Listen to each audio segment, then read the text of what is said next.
Kami tinggikan Engkau Tuhan sore hari ini. Engkau Tuhan yang layak kami sembah. Kami tinggikan Engkau di atas segalanya Bapa. Kami bersyukur ya Bapa. Terima kasih Tuhan.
Tuhan sore hari ini. Terima kasih untuk kehadiran-Mu di tengah kami Bapa. Engkau yang mengubah hidup kami Tuhan. Engkau yang menjamin hidup kami. Terima kasih Tuhan sore hari ini. Kami mau memuji nama-Mu. Kami mau bersukacita karena Engkau Tuhan. Engkau yang menjamin hidup kami. Terima kasih Tuhan, kami bersyukur. Mari saudara yang siap memuji Tuhan, katakan haleluya. Haleluya. Haleluya. Dialah satu-satunya. Amin. Dia yang mengubah hidup kita. Allah satu-satunya. Sumber dari segalanya. Kau kebenaran. Kau kebenaran yang selalu ku pegang.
saudari, Dia Allah yang dahsyat.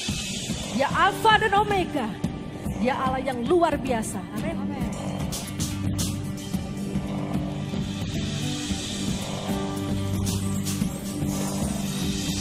Sebelum dunia ini ada, kuasa-Mu telah terbentang.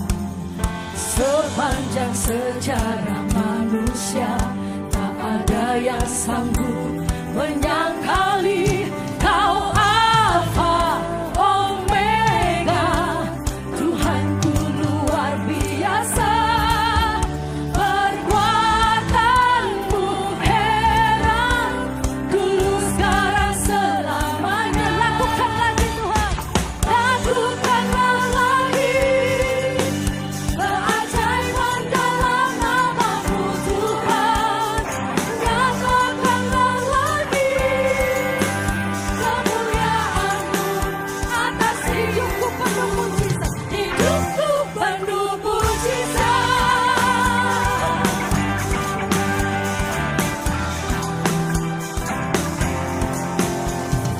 Sebelum dunia ada, kuasa-Mu telah terbentang. Sepanjang sejarah manusia, ada yang sanggup menyangkali Kau Alfa Omega. Tuhanku luar biasa, perbuatan-Mu heran, dulu sekarang selamanya.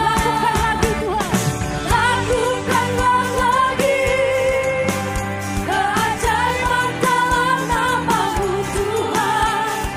Nyatakanlah lagi kemuliaan-Mu atas hidupku, hidupku penuh mujizat.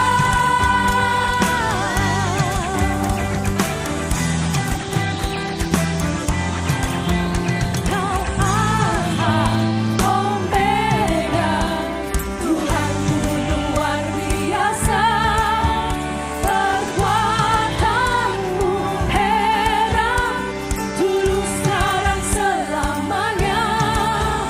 Kau Alfa Omega, Tuhanku luar biasa, perbuatan-Mu heran, dulu sekarang selamanya.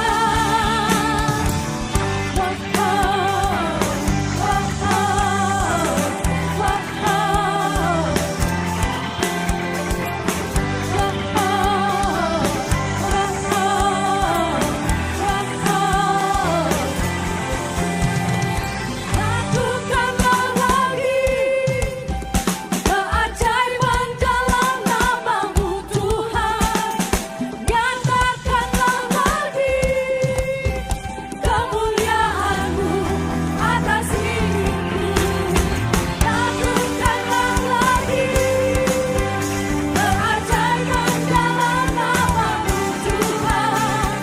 Nyatakanlah lagi kemuliaan-Mu atas hidupku penuh mujizat, hidupku penuh mujizat. Hidupku penuh mujizat, hidupku penuh mujizat.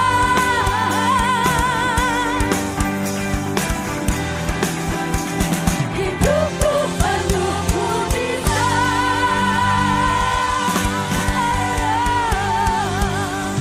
Terima kasih Tuhan. Saudara, kita percaya bahwa hidup kita penuh dengan mujizat. Amin. Kita tidak perlu khawatir. Mungkin Bapak Ibu semua datang dengan berbagai masalahnya. Tapi saat ini kita sudah deklarasikan bahwa hidup kita penuh dengan mujizat. Amin. Miliki iman seperti wanita yang pendarahan. Dia menggapai jubah Yesus dan dia sembuh. Amin. Dan kita memilikinya. Kita berhak untuk mendapat mujizat itu. Amin. Kita akan menyanyikan pujian.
came and rescued me.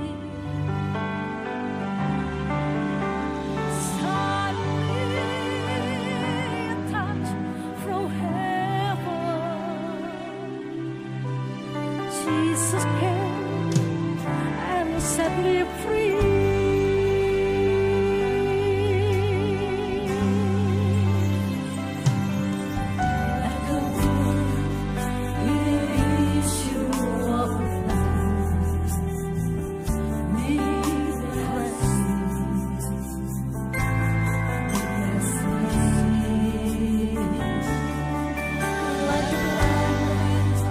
Waiting patiently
Jesus came and rescued me.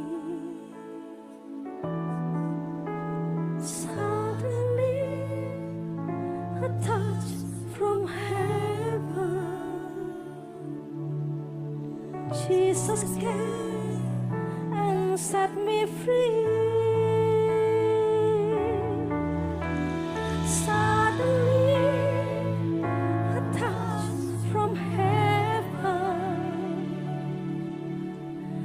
Jesus came and rescued me.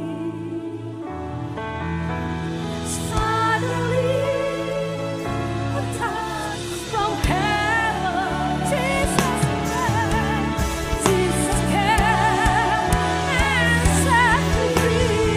Jesus, suddenly, a touch from heaven. Jesus came. And rescue me. Suddenly, a touch from heaven. Jesus came and set me free. Suddenly, a touch from heaven. Jesus came and rescued me. Jesus, suddenly a touch from heaven. Jesus came and set me free. Jesus came and set me free. Jesus came and set me free. Jesus came and set me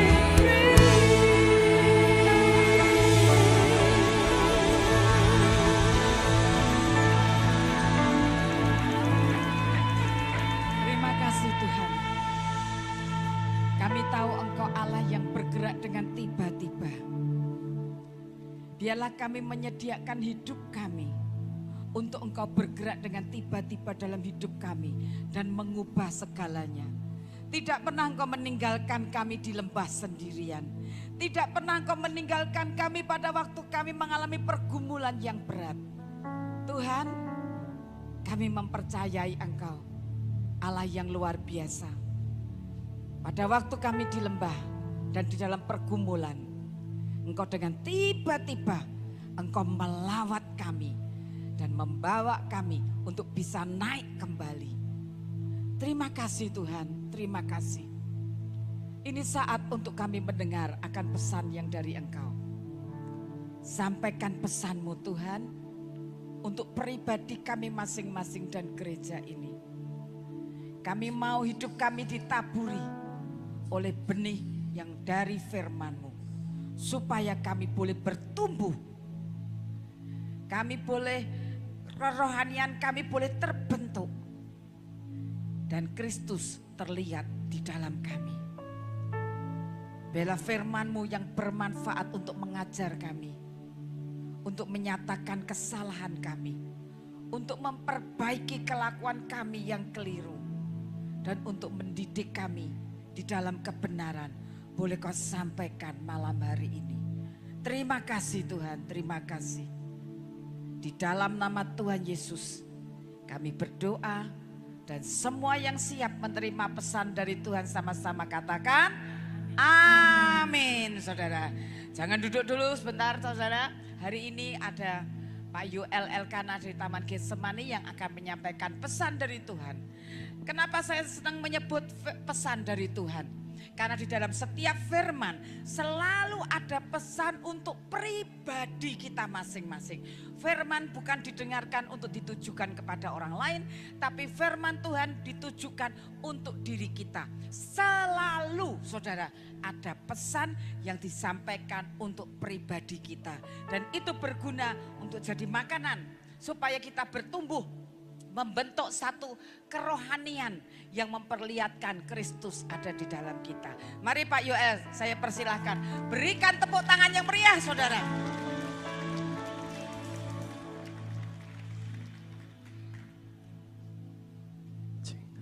Silakan duduk Bapak Ibu Saudara sekalian.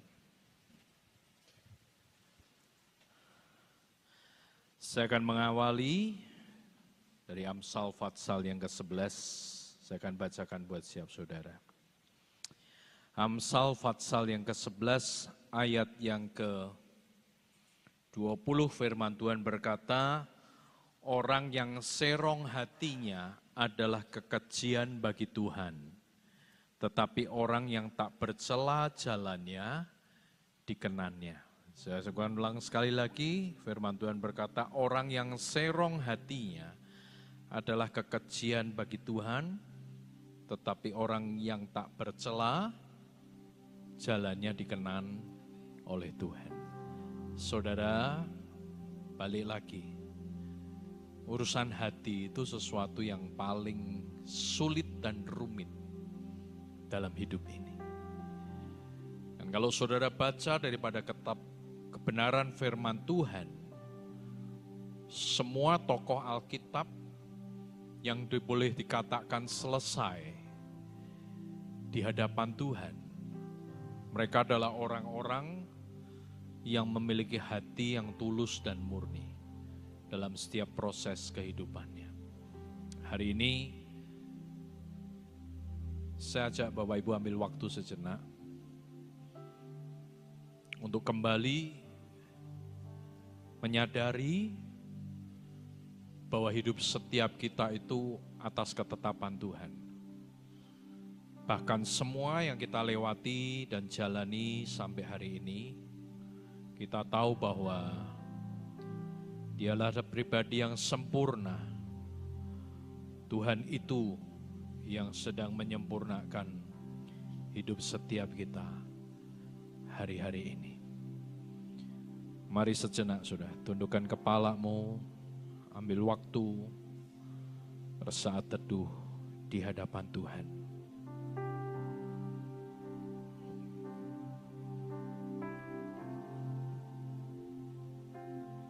Yesus. Tuhan, Engkau memilihku sebelum ku ada. Jemarimu yang menuntunku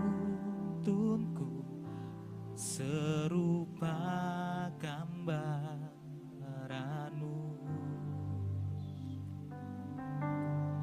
Sebelum ku mengenalmu, ku buang hidupku. Namun Engkau tak pernah lelah mencari diriku.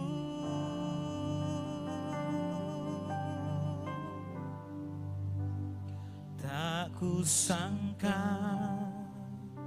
sejak dulu Kau menunggu hidupku di altar-Mu. Ku sadari selama ini Kau menanti. Ku akui semua dosaku, ku lepas kehendakku, biar seluruh nafasku memuliakan-Mu. Yesus Tuhan, Kau Rajaku. Mari renungkan Bapak Ibu saudara sekalian.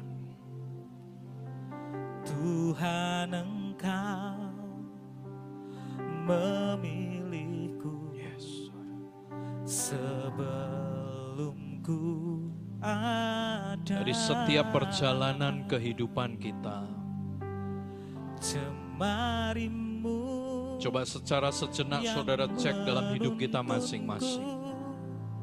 Serupa gambarmu.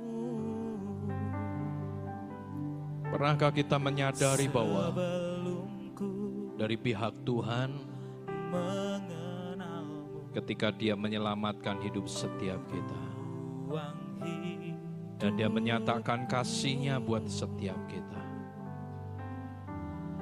namun engkau Pernahkah hari ini tak sampai hari ini lelah seolah-olah kasih Tuhan itu pergi atau lalu dari hidup setiap kita? tak kusangka Yesus. sejak dulu kau menunggu hidupku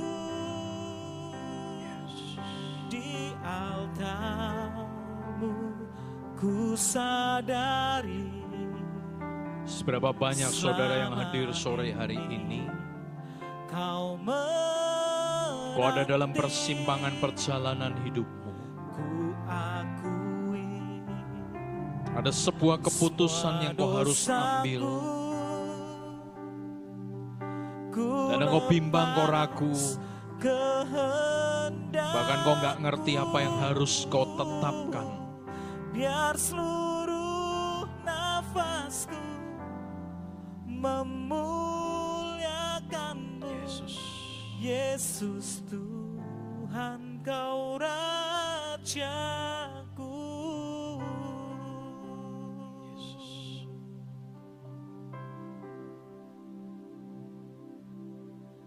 Tak kusangka Yesus. sejak dulu kau menunggu hidupku. Ada sebuah keputusan yang kau harus ambil. Ku sadari Ada banyak pertimbangan. selama ini kau menanti. Malam hari ini Ku akui kembali letakkan hidupmu semua di altar dosaku. Ku lepas letakkan semua keakuanmu, kehendakku. lepaskan semua kehendakmu. Biar seluruh nafasku memuliakanmu, Yesus Tuhan, kau Rajaku. Yesus. Yesus. Yesus Tuhan. Ada beberapa saudara di tempat ini, kau mengalami sebuah hidup yang suam.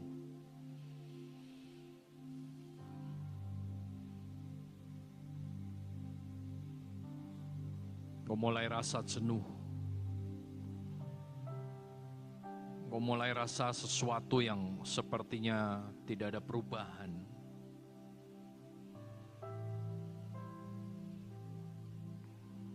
Berulang kali kau coba dengan kekuatanmu,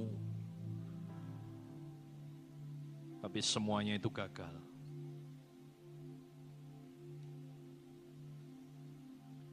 Malam hari ini, mintalah kepada Tuhan kerendahan hati untuk kembali menyerahkan akan seluruh hidup ini di dalam tangan Tuhan. Dan biarlah setiap kita dipenuhi kembali dengan kasih yang dari Tuhan itu. Supaya kita tahu bahwa semua yang kita jalani dalam hidup ini tidak akan pernah kita banggakan karena kekuatan kita. Tapi kita tahu semuanya itu karena anugerah Tuhan dalam hidup setiap kita. Hamba-Mu berdoa buat setiap umat-Mu malam hari ini Tuhan. Biarkan setiap umat-Mu memiliki hati yang murni, yang tulus di hadapan-Mu. Tidak ada sesuatu yang tersimpan, tidak ada sebuah kelicikan yang dikemas dengan begitu luar biasa. Tapi hidup setiap umat-Mu kembali memiliki sebuah sikap hati yang benar di hadapan-Mu ya Tuhan. Mari berbicaralah pada setiap kami. Sekali lagi sampaikan isi hati-Mu buat kami Tuhan. Biarlah kebenaran firman-Mu itu memerdekakan hidup setiap kami. Malam hari ini kalau kami boleh berdoa di hadapan-Mu, kami mohon. Biarkan kami bukan hanya sekedar dengar firman-Mu, tetapi Engkau mampukan kami untuk lakukan akan kebenaran firman-Mu itu Tuhan. Terima kasih Tuhan. Berikan pewahyuan-Mu, berikan hikmat-Mu atas setiap kami Tuhan. Dan bersyukur di dalam nama Tuhan Yesus. Amin. Mari buka bersama saya saudara dari kitab Yunus, Fatsal yang pertama. Tema yang sama, yakni ku memilih untuk tetap setia. Malam hari ini saya akan bahas dari bagian yang berbeda dari kebenaran firman Tuhan yang ada. Yunus Fatsal yang pertama, datanglah firman Tuhan kepada Yunus bin Amitai demikian. Bangunlah, pergilah ke Niniwe, kota yang besar itu. Berserulah terhadap mereka karena kejahatannya telah sampai kepadaku.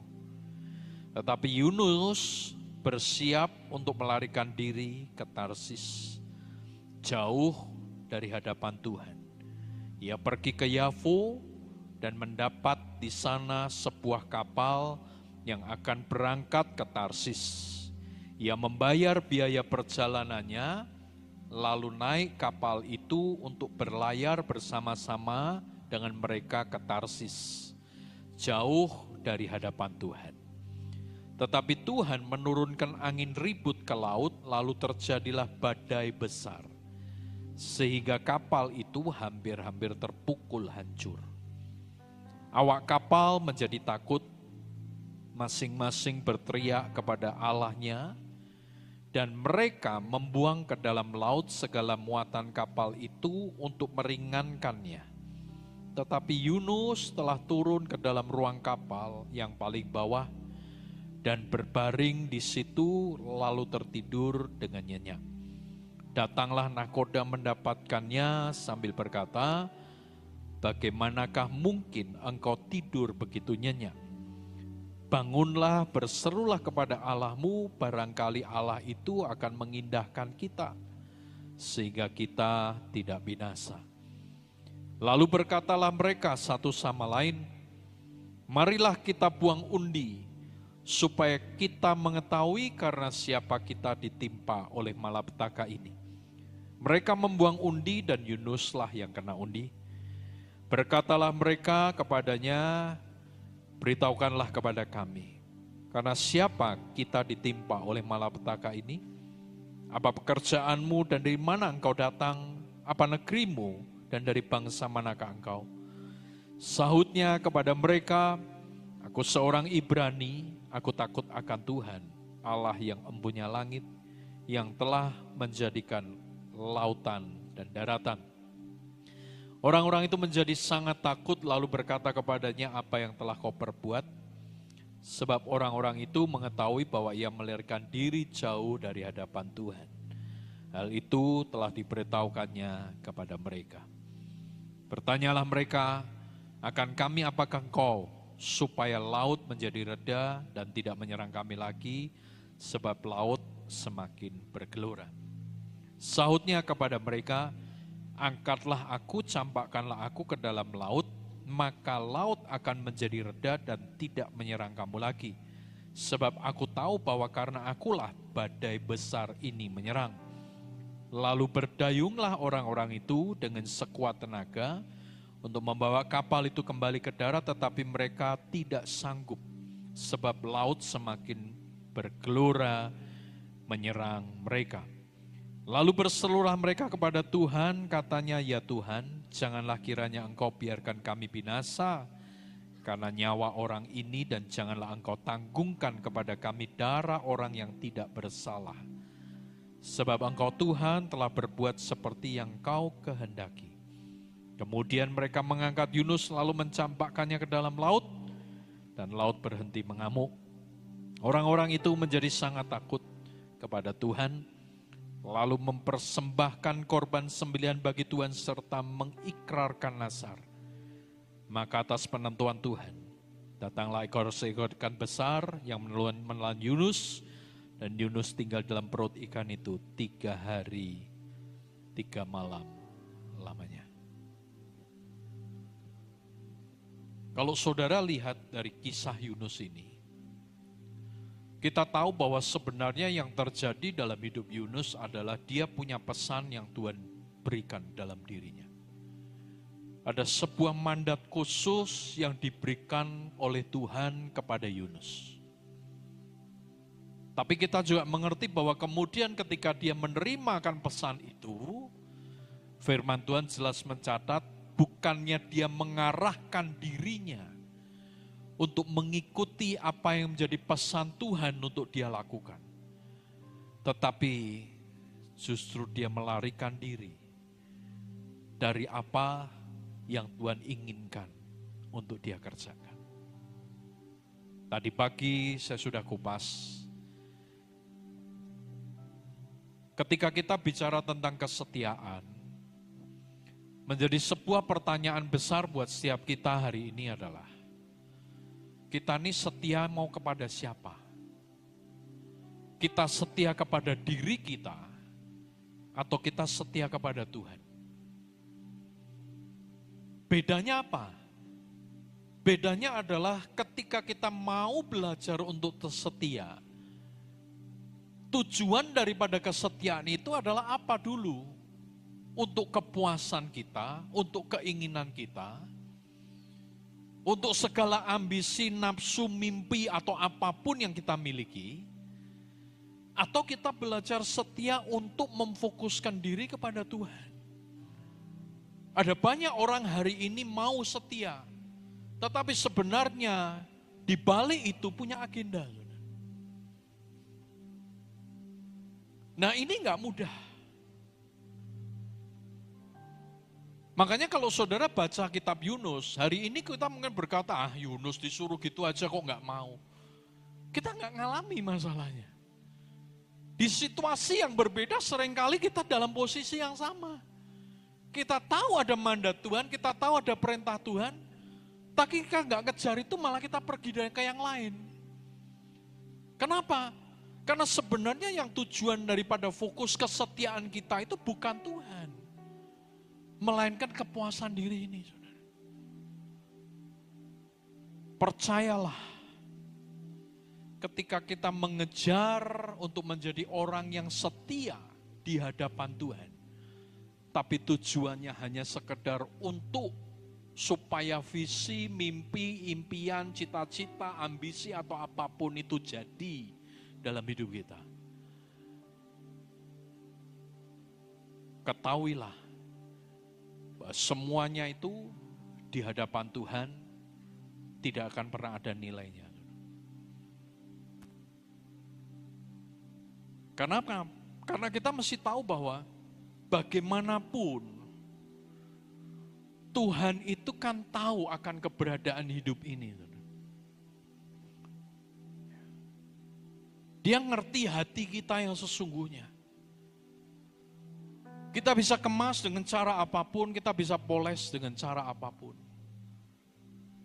Tapi dia tahu yang di dalam. Dan itu tidak akan pernah bisa kita tutupi.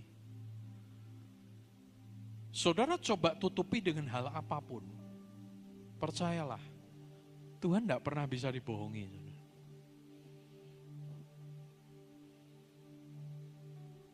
Nah, Yunus ini ngerti, dia terima mandat, dia terima perintah. Dia ngerti bahwa ada pesan untuk memberitakan pertobatan. Dia tahu itu. Tapi karena keangkuhan dirinya, dia lari dari hadapan Tuhan. Dia pergi dari apa yang Tuhan tetapkan. Nah, kalau saudara baca, saudara pelajari.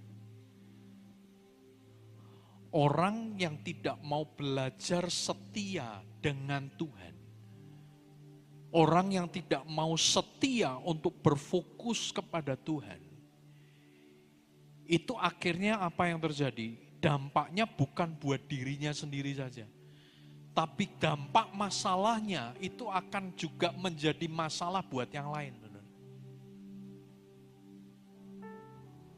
Ini Yunus. Dia keluar daripada ketetapan Tuhan. Bukan cuma dia yang nanggung, orang sekapal ikut nanggung, saudara. Hanya karena ulah dia.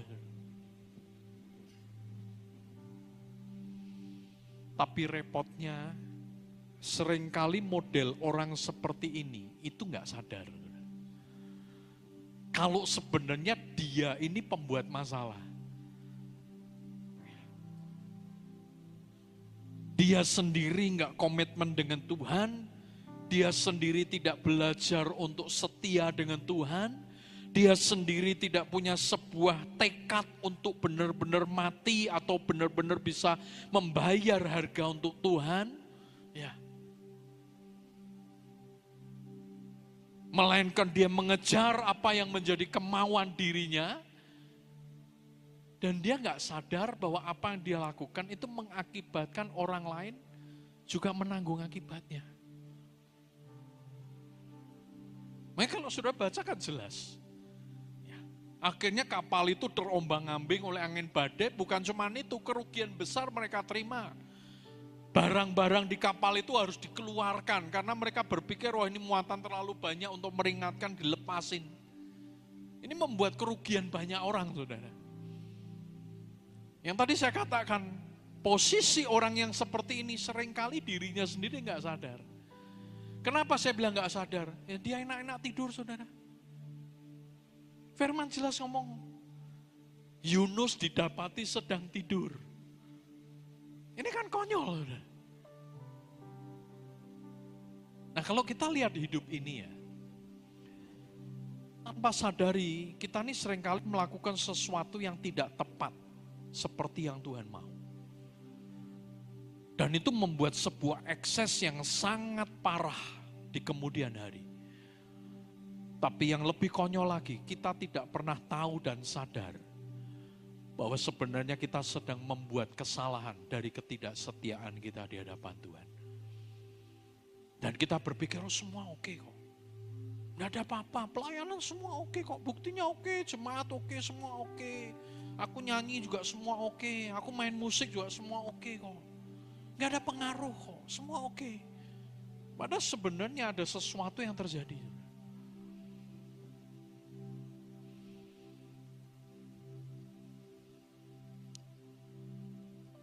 Dan ini yang dilakukan Yunus.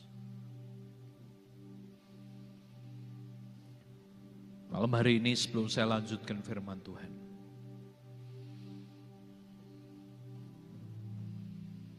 untuk mengakui akan kesalahan, untuk mengakui akan segala dosa kita, untuk mengakui akan ketidaktaatan kita, itu bukan sesuatu yang mudah. Tapi sudah harus tahu, lebih baik kita berani berhenti sejenak.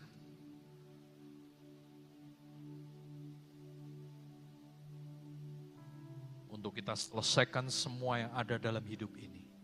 Bereskan. Supaya apa? Supaya kita semua selesai. Ketika kita selesaikan semua dan beres itu, kita bisa lari lebih cepat. Kita bisa lari dengan tujuan yang lebih tepat. Daripada saudara membawa beban hidup yang terlalu berat. Ketidakberesan yang selalu tertumpuk dan tidak pernah selesai. Dan saudara berusaha dan kekuatan saudara sudah perjuangkan itu. Sudah pikir aku bisa selesai. Percayalah, selama engkau nggak mau bereskan, tidak akan pernah selesai. Dan orang itu seringkali gengsi. Yunus ketika menghadapi semua dibangunkan, ya, ditanyain siapa dia, dari mana asalmu dan lain sebagainya, dia ngomong apa? Dengan gengsi dia ngomong apa? Aku nih orang yang takut akan Tuhan. Ya. Firman Tuhan catat dengan jelas. Aku ini orang yang takut akan Tuhan. Ya. Sahutnya kepada mereka ayat yang ke-9, aku seorang Ibrani, aku takut akan Tuhan, Allah yang mempunyai langit, yang telah menjadikan lautan dan daratan. Ini munafik, saudara. Dia ngerti bahwa sebenarnya yang dia lakukan bukan dalam takut akan Tuhan. Tapi gengsi manusia itu seringkali lebih kuat daripada penyadaran akan dirinya. Padahal sebenarnya kalau mau dilalar, dia pun ngerti, Yunus ini sadar, iya ini karena aku. Cuman memang banyak orang susah, saudara. Untuk mengakui bahwa memang aku ini enggak sempurna. Aku ini butuh hidup yang penuh dengan pertobatan. Sulit, saudara. Contoh yang paling gampang adalah, saudara, ya. Dan ini sering kali terjadi dan saya juga buktikan berulang kali. Ya, hubungan suami istri. Ya. Coba cek. Ya. Apalagi kalau yang namanya laki-laki, itu gengsinya bukan main. Saudara. Untuk bisa ngakui kesalahan, untuk bisa ngakui, oh ya bahwa aku ini tidak benar, itu nggak mudah. Karena pride, harga diri. Makanya saya bilang, dari hubungan aja keluarga kita bisa tahu. Orang ini mau belajar dengan benar di hadapan Tuhan atau enggak. Kita mesti ngerti hal itu. Hal-hal yang sepele kadang-kadang dalam hidup ini kita enggak pernah menilai dan mikirkan itu. Tapi sebenarnya itu yang terjadi. Cekcok, ribut, suami istri, selalu pasti mau menang sendiri. Ya kan? Entah istrinya, entah suaminya. Makanya saya kalau konseling suami istri, ya masalah keluarga saya nggak pernah mau satu orang. Kenapa? Karena tidak akan pernah fair, saudara. Sebab orang akan selalu membawa penilaian dirinya benar. Itu pasti. Tidak mungkin dia datang begini, oh Pak memang aku nih dosa, aku nih bersalah. Memang semua ini akibat diriku Pak. Karena aku nih memang berantakan, aku nih melakukan sebuah kesalahan besar, jarang saudara. Mungkin dari 100 orang yang konseling saya baru ketemu mungkin 2 orang. Saudara. Yang 98 semua bicara tentang kebenaran. Walaupun mungkin awalnya berkata, memang saya salah Pak, saya begini, saya begitu. Namun tidak cuma berhenti di situ, dilanjutkan dengan kalimat, tapi Pak. Nah kalau sudah ada tapinya itu seolah-olah mengcounter atau membatalkan apa yang dia akui.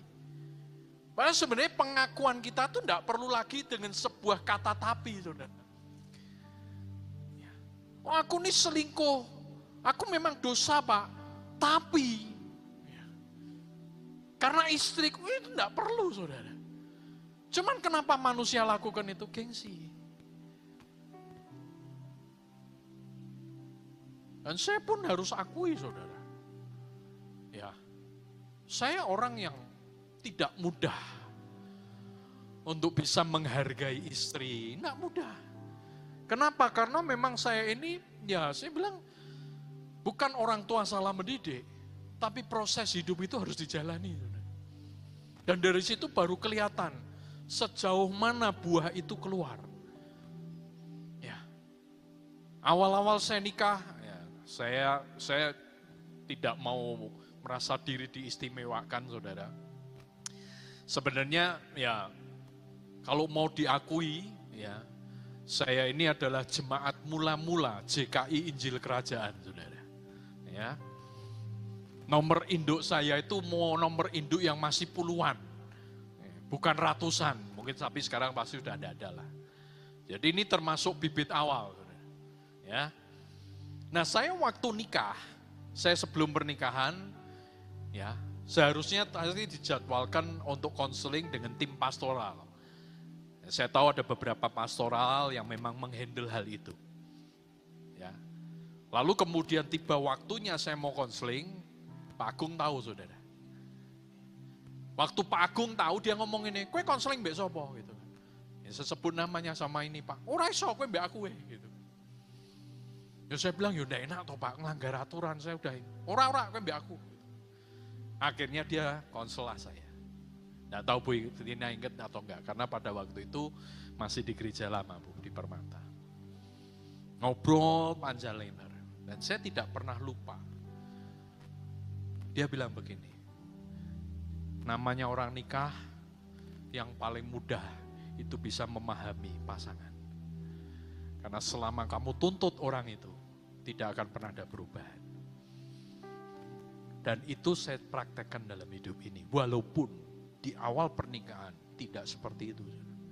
Rasanya hidup ini paling benar. Ya. Saya saksikan bukan untuk kebanggaan, kadang malu saudara. Ya. Urusan pasta gigi aja bisa ribut 2 malam. Saudara. Kenapa? Karena yang satu modelnya pencet sana, pencet sini.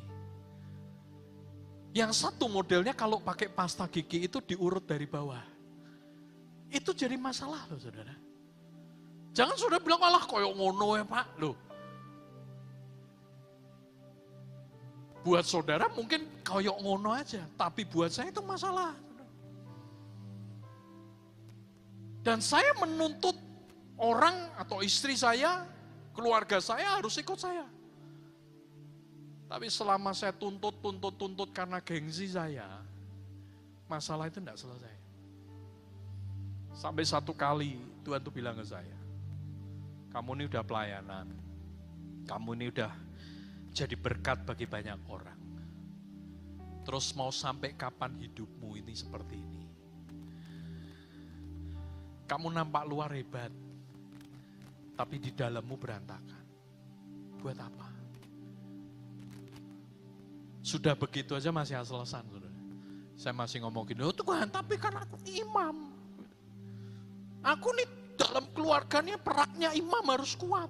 Bela diri, saudara. Nah, Tuhan cuma bilang, ya imam. Tapi kalau kamu gak jalan sesuai dengan role yang aku mau, fungsi imammu tuh gak ada. Yang terjadi bukanlah berkat, malah kutuk. Karena kamu lihat sana, lihat sini, kesel, kurang puas ini, kurang puas itu. Kamu tuntut sana, kamu tuntut sini. Anak kamu marahin dan lain sebagainya. Enggak selesai. Malam hari itu saya renungkan, saya bilang, iya Tuhan. Dan kemudian Tuhan mulai ingatkan. Bahwa yang paling mudah untuk kamu bisa lewati semua ini. Belajar turunkan harga dirimu itu. Sekalipun itu sesuatu yang tidak enak. Tapi ketika engkau belajar turunkan hal itu, maka sebenarnya itu adalah sebuah langkah untuk engkau mulai menapak naik kepada sebuah tingkat demi tingkat yang jauh lebih hebat. Dan kamu memiliki fondasi yang kuat di dalam hidup. Sekalipun orang mungkin tidak akan kenal kamu. Sekalipun mungkin orang tidak akan tahu siapa kamu. Tapi selama hidupmu berkenan di hadapanku, maka kamu akan tahu, aku yang jamin hidupmu sampai garis akhir. Sejak saat itu saya belajar, saudara. Untuk apa? Menyerahkan terus hak keakuan saya, ego saya. Dan itu tidak mudah. Tapi itu harus.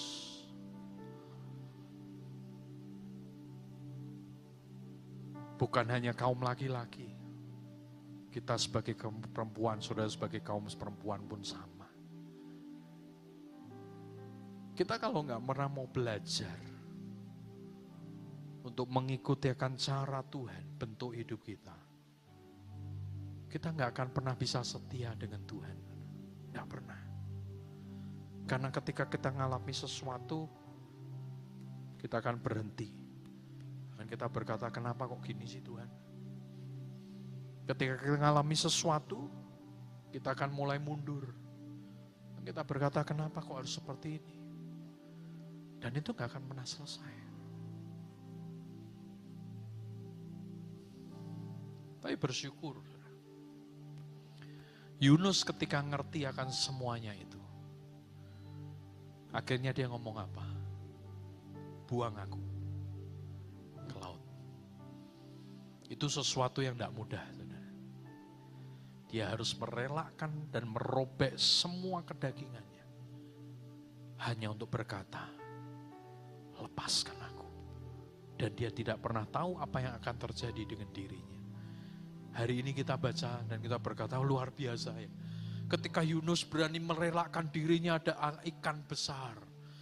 Biasanya pertanyaannya kan begini, kita ini selalu berpikir bahwa akan ada sesuatu, ya kan? Akan ada hal yang Tuhan kerjakan. Saya berkata, itu pasti mungkin terjadi. Tapi sebenarnya menjadi sebuah inti daripada apa yang Tuhan mau sampaikan adalah, bahwa untuk urusan apapun di depan, itu Tuhan sudah ngatur. Bagian yang kita perlu hari ini adalah memutuskan apa yang terbaik di hadapan Tuhan. Sekalipun itu harus meletakkan semua hak hidup kita. Kita tidak perlu berkata gini, oh kira-kira ini kalau aku bayar harga ini, oh pasti nanti aku nuai. Tunggu dulu saudara. Daniel ngomong apa? Sekalipun engkau Tuhan tidak tolong aku, sekalipun Allah yang aku sembah tidak tolong aku tetap akan sembah dia. Aku akan tetap komitmen dengan dia. Daniel, Sadrah, Abednego sama. Saudara. Abraham sama. Saudara. Dia bawa akan Ishak itu untuk dipersembahkan. Apakah Tuhan janji? Apakah Tuhan berkata, tenang. Nah, Tuhan cuma bilang taat. Dan Abraham melakukan itu. Yunus ngalami yang sama. Sudah jangan pikir dia ngomong dengan enaknya dan berkata, lepaskan aku, rilis aku, buang aku di laut. Angkatlah aku dan campakkanlah aku ke dalam laut, maka laut akan menjadi reda dan tidak menyerang kamu lagi. Sebab aku tahu bahwa karena akulah badai besar ini menyerang. Nah, setelah itu kalau sudah baca, orang ini berusaha, mereka semua di kapal itu apa? Berusaha bernayung orang-orang itu dengan sekuat tenaga untuk membawa kapal ini kembali ke darat. Tetapi mereka tidak sanggup sebab laut semakin bergelora menyerang mereka. Dan kita tahu bahwa kemudian Yunus tidak ngomong gini, wah rada aman nih, kayaknya sudah mulai dekat daratan. Terus dia mulai ngomong dengan seluruh yang dayung itu, ayo cepet sekuat tenaga. Sudah dikit lagi dekat. No. Dia tidak lagi fokus dengan itu. Tapi dia ngerti bahwa dia harus kembali hidup dalam pertobatan. Dia selesaikan itu dengan Tuhan. Dan dia tidak urusan dengan apapun yang terjadi. Dengan yang orang sedang lakukan dan usahakan. Saudara,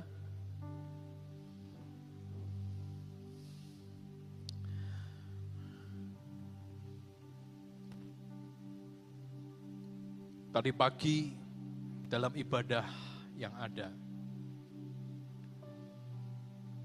dan menurut saya saudara, yang saya share, yang saya sampaikan di akhir, itu adalah sesuatu yang sepertinya menyimpang dari apa yang utama yang saya mau bagi. Di awal bicara tentang kesetiaan, tapi kemudian pada poin terakhir bicara tentang hadirat Tuhan. Memang ditarik akan nyambung saudara, bahwa kita tidak akan pernah setia kalau tidak ada hadirat Tuhan yang kuat. Atau yang boleh saya maksudkan lebih dalam adalah kalau tidak ada intervensi Tuhan dalam hidup kita. Nah secara khusus memang tadi saya berdoa buat gereja di tempat ini. Jujur saudara, ada beberapa orang yang tanya ke saya, WA ke saya, pribadi. Mereka ngomong gini, Pak, kok tadi bisa ngomong gitu, kenapa? Ada apa? Saya bilang, saya tidak tahu. Saya tidak tahu apa yang menjadi agenda Tuhan. Tapi yang saya tahu, tetap bagaimanapun hati yang saya miliki buat gereja di tempat ini adalah supaya visi Tuhan, keinginan Tuhan, rencana Tuhan itu jadi tuntas di tempat ini. Saya nggak peduli siapapun orang yang ada di tempat ini, saya nggak urusan. Tapi hati saya ada di situ. Saya harus tahu bahwa ketika saya berbicara demikian, jangan pikir saya punya ambisi gantiin Bu Tina, maaf saudara. Maaf, saya tidak pernah punya keinginan. Ya, kenapa? Belum mampu dan sepertinya lebih baik Bu Tina aja lah yang mikirin, gitu kan. Bayar listrik ratusan juta, kebutuhan ini itu biar Bu Tina aja. Saya mau kerjakan bagian saya. Tapi kenapa kok Tuhan beri hati seperti itu? Karena saya percaya bahwa Tuhan itu tidak pernah punya visi berhenti di pertengahan perjalanan. Kecuali manusia yang menggagalkan. Tapi itu pun Tuhan selalu punya cara untuk supaya visi dan keinginannya itu digenapi.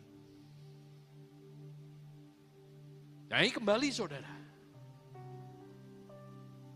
Yunus ditetapkan Tuhan untuk menyelesaikan visi yang Tuhan beri. Tapi dia kemudian lari dari panggilan itu karena apa? Ada banyak pikiran, ada banyak kecemasan, ada banyak kekhawatiran, ada banyak hal yang membuat dia bias. Ada banyak hal yang membuat dia nggak fokus, ada banyak hal yang membuat dia berpikir ulang untuk lakukan itu. Tapi satu yang kita mesti tahu, ketika Tuhan sudah mengetok palu, untuk rencananya itu digenapi, dia tidak akan pernah mau diganggu-gugat. Sebab bagaimanapun caranya, dia akan buat itu digenapi. Sebab itulah yang menjadi isi hati Tuhan dan keinginan Tuhan. Saya bersyukur saudara, ketika kita lihat Yunus, dia bertobat, dia kembali berani untuk merilis akan hidupnya. Di mana dia berkata, sudah tidak punya hak lagi. Dan mungkin saudara, ketika Yunus mau dilemparkan itu, ini sekedar bayangan saya saja, walaupun saya yakin mungkin tidak terjadi. Tapi mungkin Yunus dalam hatinya berkata, ya sudahlah, kalau mau mati-mati, kalau mau hidup-hidup. Karena sebenarnya dia tahu saudara, bahwa dia salah. Dan dia harus bayar harga. Tapi kemudian, yang namanya Tuhan, itu tidak pernah bisa dibendung dengan cara apapun. Dia kirimkan ikan besar, yang sampai hari ini tidak pernah tahu apa ikan ini, saudara. Makanya kalau ada yang bilang ini ikan paus, tolong minta dibaptis ulang sama Bu Tina, saudara. Karena tidak pernah ada yang memberikan sebuah konfirmasi bahwa ini ikan paus, saudara. Ini ikan yang datangnya dari Tuhan. Mungkin saudara kalau pengen tahu ya nanti kalau sudah pulang ke surga aja lah. Tanya Tuhan, Tuhan aku mau lihat ikannya Yunus kayak apa, silahkan saudara. Kalau hari ini tidak perlu ngurusi ikannya Yunus, urusi hidup kita dulu dengan Tuhan. Nah, setelah dia jatuh dan dia bertobat Yunus, dan kirimkan kesempatan kedua kali. Untuk apa? Untuk menyelesaikan apa yang Tuhan tetapkan. Ini yang perlu kita camkan. Firman Tuhan di Fatsal yang kedua, ini yang dilakukan Yunus dalam ikan perut ikan itu. Berdoalah Yunus kepada Tuhan Allahnya di dalam perut ikan itu. Kalau sudah baca daripada seluruh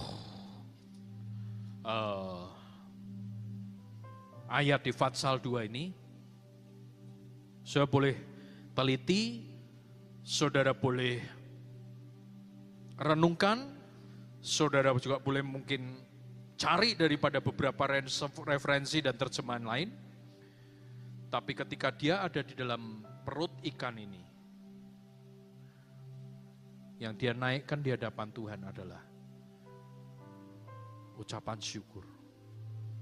Pengakuan daripada dirinya bahwa segala sesuatu yang dilakukan itu sebenarnya adalah sebuah hal konyol yang sia-sia, yang gak ada gunanya. Dia menghadapi sebuah problem di dalam perut ikan yang tidak akan pernah tahu kapan keluar.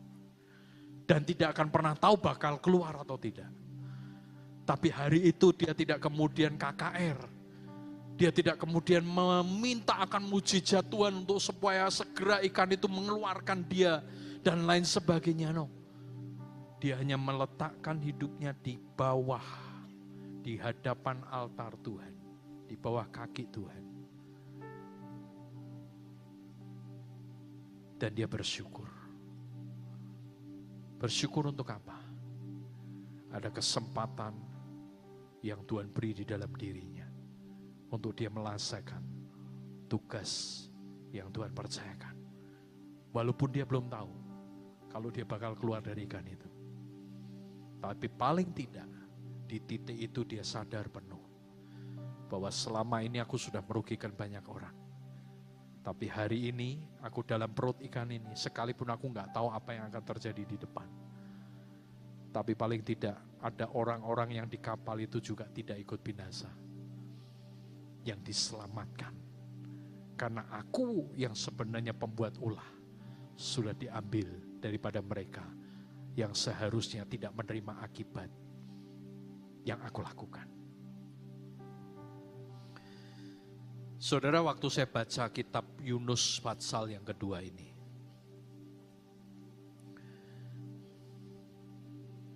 firman Tuhan berkata gini, di dalam kesusahanku aku berseru kepada Tuhan dan Ia menjawab aku. Dari tengah-tengah dunia orang mati, aku berteriak dan kau dengarkan suaraku.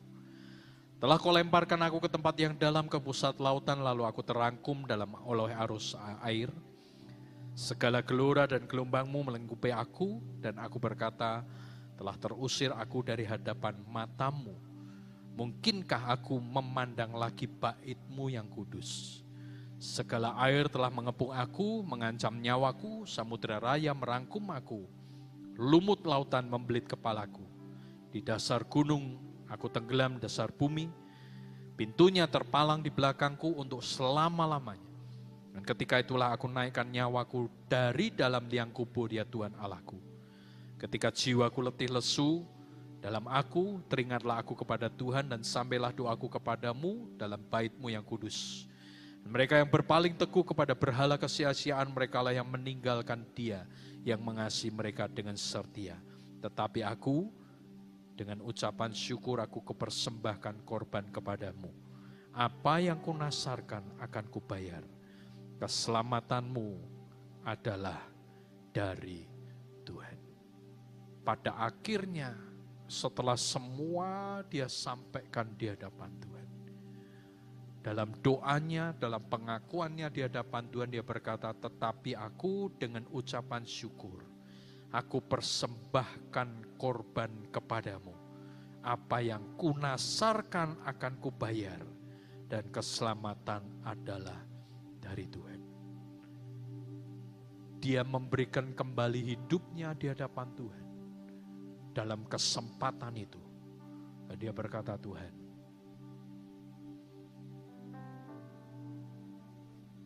aku akan lewati semua jalan hidup di sisa hidupku ini. Dan aku percaya bahwa keselamatanku itu datangnya hanya daripadamu dan bukan dari siapapun. Saudara, kenapa ada banyak orang seringkali diizinkan Tuhan di titik terendah di dalam dirinya? Ada banyak orang yang seringkali kita jumpai dan kita lihat dan kita dapati bahwa mereka seperti orang yang sudah tidak mampu lakukan apapun. Dan sepertinya kita berkata, kenapa kok Tuhan tidak sayang? Kok Tuhan tidak segera angkat? So, sebenarnya seringkali Tuhan itu menunggu sampai setiap orang itu benar-benar ngaku bahwa bukan karena kekuatan dirinya, bukan karena kekuatan yang dia miliki secara pribadi, tapi semuanya itu hanya karena Tuhan di dalam dirinya. Makanya kalau kita ada dalam posisi di dasar hidup yang paling rendah hidup kita, sebenarnya jalan keluar yang paling mudah untuk kita kembali naik. Akui, saudara, bahwa kita ini bukan apa-apa dan bukan siapa-siapa. Kita tidak punya kemampuan apapun, Kita tidak punya hal apapun yang kita banggakan. Dan kita harus tahu sumbernya cuma satu. Tuhan Yesus Kristus. Dan bukan yang lain. Dan kita tahu setelah itu Yunus mengalami keselamatan. Dia keluar dari perut ikan, dia sampai ke Niniwe. Dan dia sampaikan berita tentang pertobatan. Saudara, kita mesti ngerti ya. Orang yang belajar setia dengan Tuhan. Orang yang mau fokus dengan Tuhan. Orang yang mau intim dengan Tuhan. Orang yang mau belajar hidup dalam pertobatan dengan benar di hadapan Tuhan. Orang itu akan mempengaruhi orang lain untuk mengalami pertobatan yang sama. Untuk mempengaruhi orang lain memiliki fokus dan hidup yang sama kepada Tuhan. Makanya kalau kita harus tahu dan kita harus pegang dalam hidup ini. Sebenarnya Tuhan itu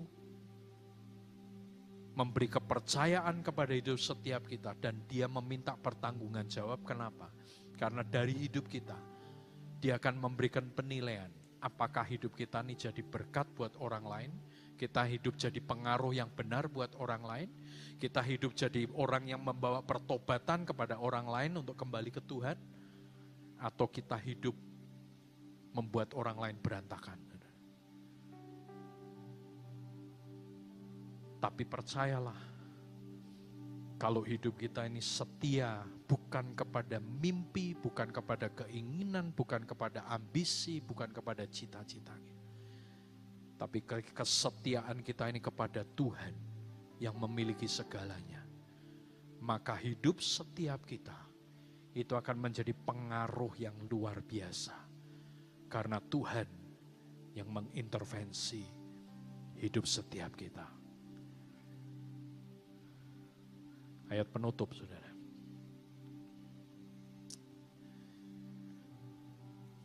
Dari apa yang Yunus jalani, kita tahu kemudian Niniwe mengalami pertobatan.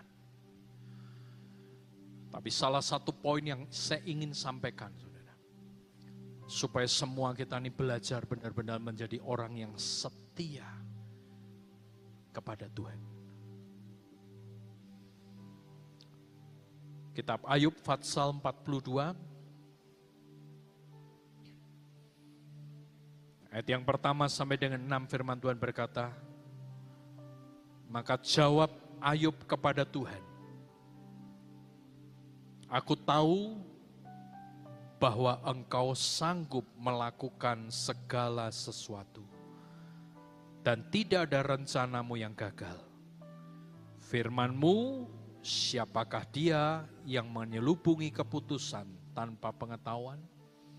Itulah sebabnya tanpa pengertian aku telah bercerita tentang hal-hal yang sangat ajaib bagiku dan yang tidak ku ketahui. Firman-Mu dengarlah, maka akulah yang akan berfirman.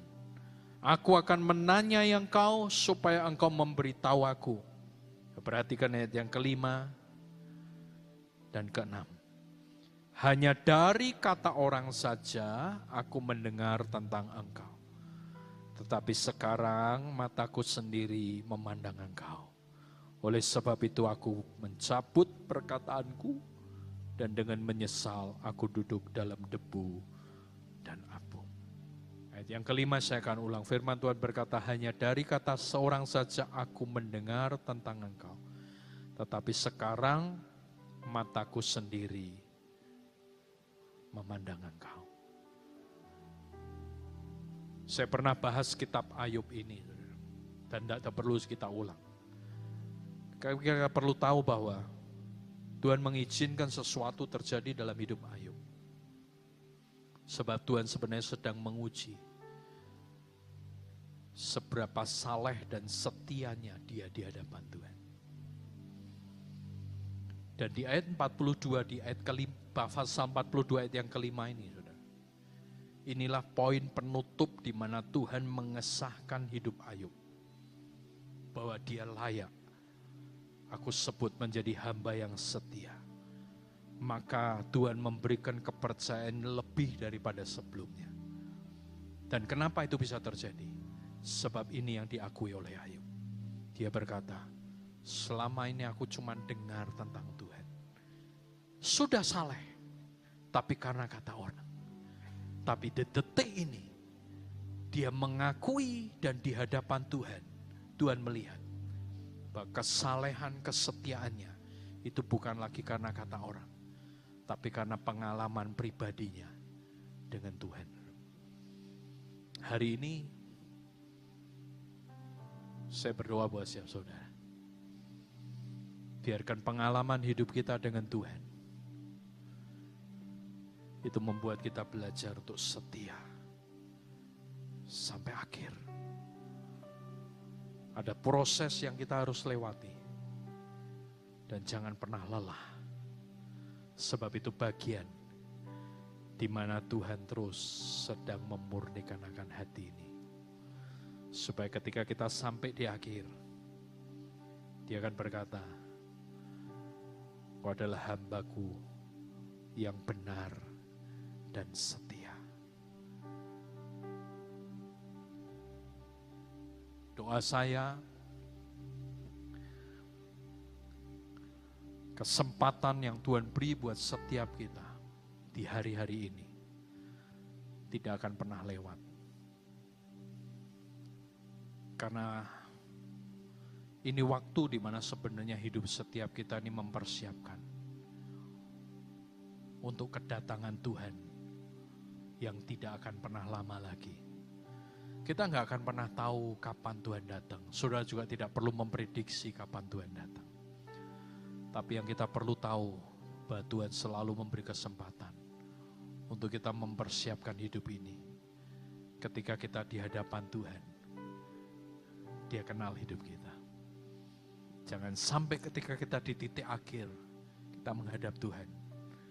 Dan Tuhan berkata, aku gak kenal kamu. Karena kita tidak pernah lakukan akan kebenaran firman Tuhan. Dan kita tidak pernah mau setia kepada Dia. Tutup Alkitab saudara.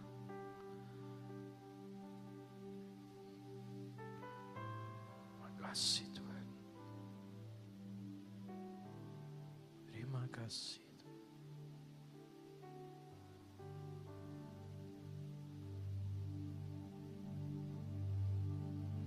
Ada saatnya yang ku alami tak seperti yang aku ingini. Ku tetapkan hati untuk percaya.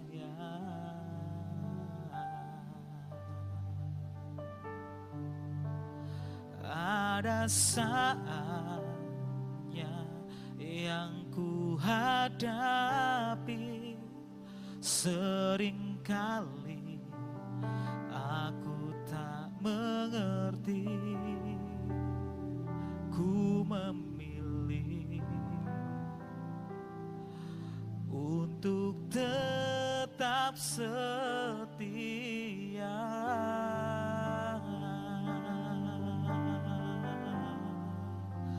Sampai akhir di hidupku, ku kan tetap menyembahmu, melayanimu seumur hidupku.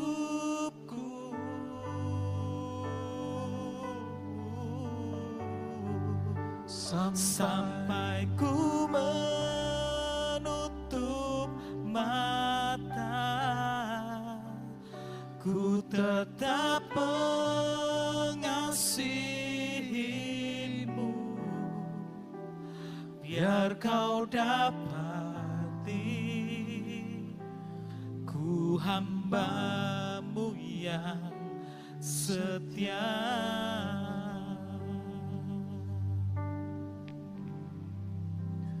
ada saat yang ku alami tak seperti yang aku ingini, ku tetapkan Yesus Tuhan. hati untuk percaya.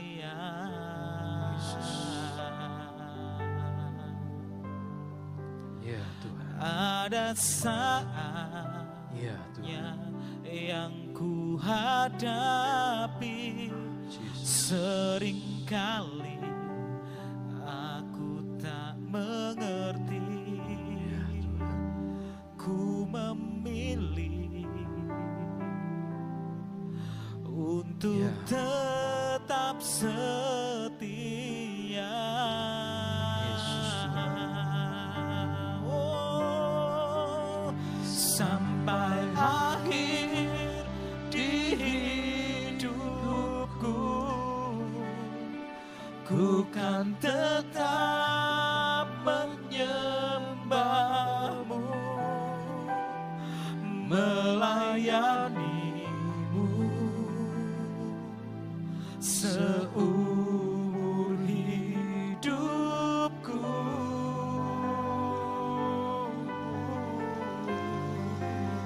Sampai ku menutup mata, ku tetap mengasihimu, biar kau dapati ku hambamu yang setia. Mari berdiri Bapak Ibu saudara sekalian. Sampai akhir di hidupku, ku kan tetap menyembahmu, melayanimu seumur hidupku.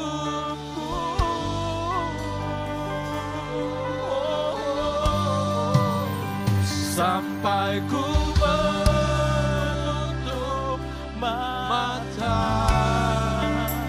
ku tetap mengasihimu, biar kau dapati ku hambamu yang setia.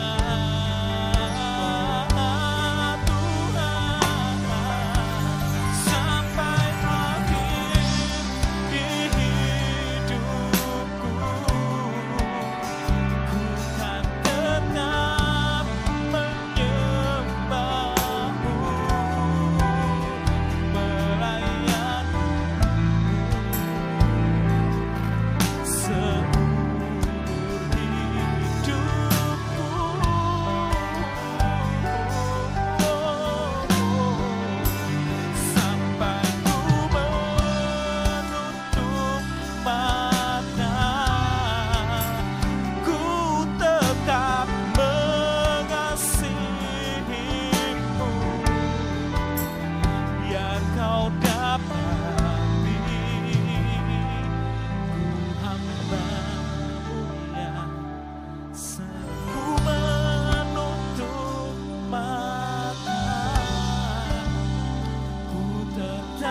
Ini doa kami.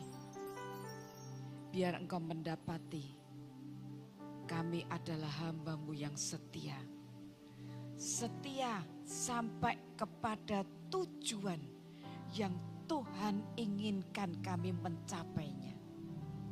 Pencapaian kami bukan pencapaian diri kami sendiri, tapi mencapai akan tujuan Tuhan dalam hidup kami. Terima kasih Tuhan, hamba-Mu berdoa tidak ada satupun dari jemaat yang tidak bisa mencapai itu akan tujuan Tuhan, destiny Tuhan di dalam hidupnya. Juga Engkau bawa gereja ini Tuhan untuk sampai kepada destiny yang Tuhan inginkan. Kenapa JKI Injil Kerajaan harus ada hari ini? Tuhan, buat kami terus berjalan dengan setia, memilih untuk setia meskipun mengalami banyak hal, tapi kami memilih untuk setia. Terima kasih Tuhan. Kami hanya mau setia kepada Engkau, karena Engkau yang paling mengerti yang terbaik untuk hidup kami. Sekarang waktunya Tuhan, kami juga ingin memberi persembahan. Kami memberi bukan karena kami merasa kami memiliki segalanya, tapi kami memberi persembahan karena memberi persembahan bagian dari ibadah. Dan itulah ekspresi cinta kami kepadamu. Dengan mengembalikan perpuluhan, kami mau belajar mengutamakan Tuhan dan mengakui Tuhan dalam pekerjaan-pekerjaan kami. Kami juga mempersembahkan ucapan syukur kami, nasar dan buah sulung, di mana itu berarti kami mengakui ada Tuhan dalam pekerjaan dan usaha kami. Semuanya kami letakkan di atas mezbah-Mu sebagai korban. Kami percaya Tuhan akan memberikan kekuatan kepada kami untuk mendapatkan kelimpahan. Dan kami akan menerima karunia untuk menikmati akan berkat-Mu. Kami percaya kasih karunia Tuhan itu terus naik dalam hidup kami. Dan tidak akan pernah turun dalam pekerjaan dan usaha kami. Semua dibuat Tuhan menjadi berhasil dan beruntung. Karena kami hidup di dalam anugerah yang ajaib. Terima kasih Tuhan, kami siap untuk memberi yang terbaik untuk Engkau. Di dalam nama Tuhan Yesus kami berdoa, dan semua yang percaya sama-sama katakan amin. Berikan tepuk tangan kita buat Allah kita. Silakan duduk saudara, dan mari kita melihat JKI on the Move. Merry Christmas. Shalom jemaat yang dikasihi Tuhan, JKI Injil Kerajaan on the Move hadir kembali dengan berita dan informasi terbaru seputar kegiatan dan kegerakan di gereja kita.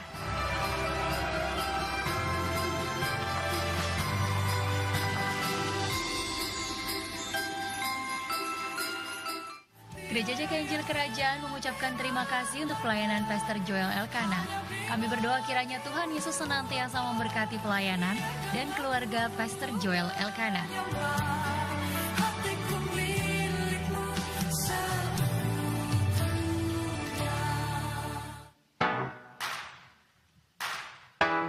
Berikut liputan acara perayaan ulang tahun Pastor Tina Agung Purnomo tanggal 19 November 2020.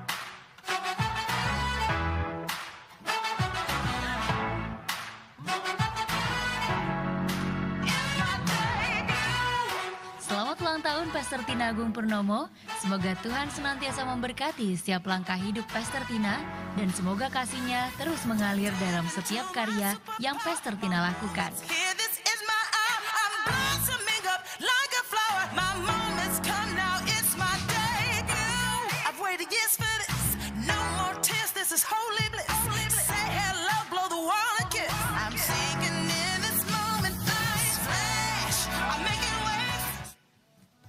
Berikut informasi perayaan Natal di Gereja JK Injil Kerajaan. Tin, Minggu 8 Desember 2024 pukul 8 WIB dengan tema Mesias Penolongku. Gereja Anak, Sabtu 14 Desember 2024 pukul 10 WIB dengan tema The Light Has Come. Youth, Sabtu 14 Desember 2024 pukul 17 WIB dengan tema Bring Me Back. Ibadah umum Selasa 24 Desember 2024 pukul 18 WIB. Perayaan Natal dengan tema The Messiah. Rabu 25 Desember 2024 pukul 8 WIB, ibadah Natal. Selasa 31 Desember 2024 pukul 18 WIB, ibadah tutup tahun.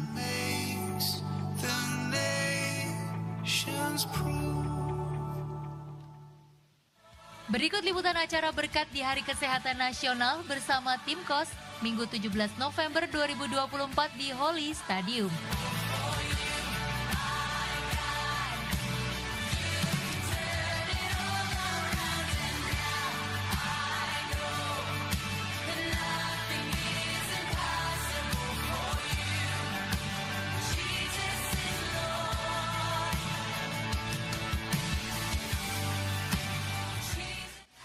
Rowing Communication mengundang Anda untuk dapat mengikuti Fun Painting Art Day dengan tema Inspiratif A Gallery Has Limit, You Are Boundless. Minggu 24 November 2024 pukul 10, tepat setelah ibadah pagi di ruang Jubilee, Holy Stadium. Yuk luangkan waktu karena kita akan bersenang-senang sambil menuangkan imajinasi di atas kanvas bebas tanpa batas. Karena tempat terbatas, wajib mendaftar di nomor 081 904 435 558 Henny atau 0855 2617 3988 Esther. Tuhan memberkati and see you there.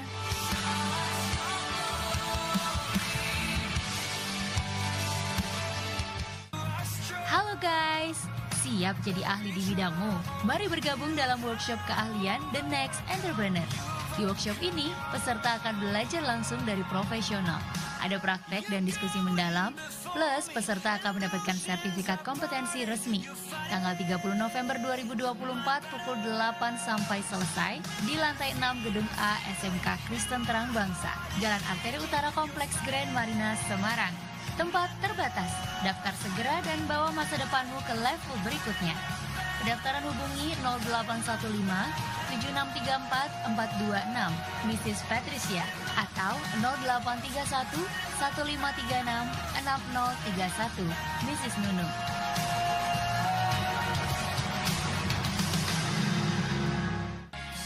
Bincang siang dapat Anda ikuti setiap hari Jumat pukul 12 WIB di Radio Rema 88,6 FM. Acara ini juga disiarkan live di Instagram @rema_radio_smg, JK Injil Kerajaan dan TikTok Rema Radio SMG. Jumat 29 November 2024 bersama Ibu Carmela.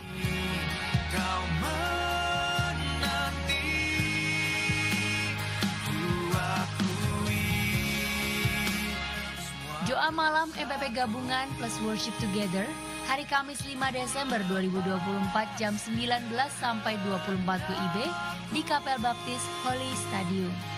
Biar seluruh nafasku memuliakan-Mu, Yesus Tuhan Kau Rajaku.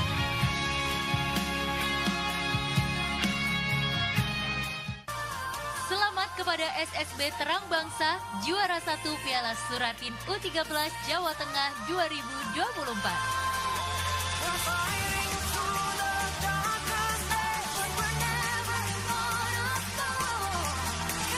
Sport Day hadir kembali setiap hari Jumat jam 18 WIB di lobi Holy Stadium. Ayo ajak teman sebanyak-banyaknya untuk bergabung, badan sehat bersama komunitas yang sehat.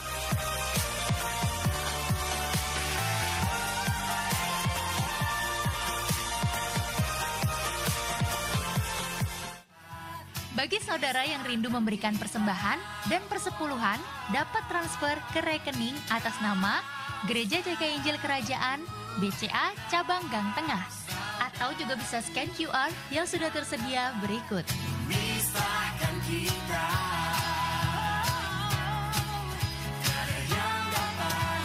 Demikian JKJ Kerajaan On The Move minggu ini. Tuhan Yesus memberkati. Berikan tepuk tangan saudara. Paling aman adalah saudara mentransfer.